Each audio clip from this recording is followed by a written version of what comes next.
నియోజకవర్గ శాసనసభ్యులు ముస్లిం మైనారిటీ సమస్యలపైన పేద బడుగు బలహీన వర్గాల సమస్యల పరిష్కారానికి తన వాగ్వాదితో శాసనసభను ఆకర్షింపచేస్తున్నారు ఎమ్మెల్యే నసీర్.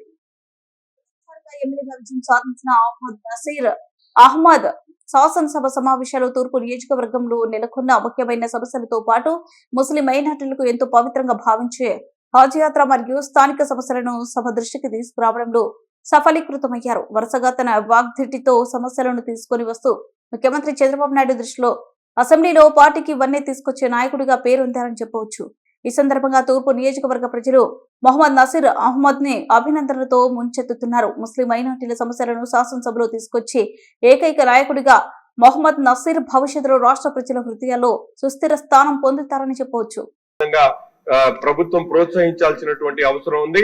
రెండు ముఖ్యమైనటువంటి విషయం, ప్రభుత్వ ఆసుపత్రుల ద్వారా వచ్చేటువంటి ప్రతి ఒక్క మెడిసిన్ కూడా జనరిక్ మెడిసిన్ లో అన్ని ఇంప్రూవ్ చేసేటువంటి విధంగా, అలాగే పెద్ద పెద్ద స్టోర్స్ ని కూడా అవుట్లెట్స్ ని ఈ రోజు నగరాల్లో అలాగే గ్రామాల్లో మండలాల్లో పెట్టాల్సినటువంటి అవసరం ఉంది. ఎందుకంటే ఈ రోజు మందులు ప్రతి ఇంటికి కూడా మినిమం అవసరం ఉంటున్నాయి కాబట్టి జనరిక్ మెడిసిన్ మీద ఒక్కసారి టర్న్ తీసుకుంటే చాలా వరకు పేదలకు ఉపయోగం ఉంటుందని చెప్పి భావిస్తూ జనరిక్ మెడిసిన్ మీద ప్రచారం కల్పించేటువంటి విధంగా ఏదో ఒక బ్రాండ్ ని, మల్టీనేషనల్ బ్రాండ్స్ లో కొన్ని బ్రాండ్స్ ని మన ఆంధ్రాలో జనరిక్ మెడిసిన్ తయారు చేసినందుకు వాళ్ళకి ఎటువంటి ఇన్సెంటివ్స్ ఇచ్చి ప్రోత్సహిస్తే తప్పకుండా ఆ బ్రాండ్ ద్వారా పేదలకు అవసరమైనటువంటి మెడిసిన్ అంతా కూడా దొరుకుతుందని చెప్పి నేను భావిస్తా ఉన్నా. అధ్యక్ష, థ్యాంక్ యూ.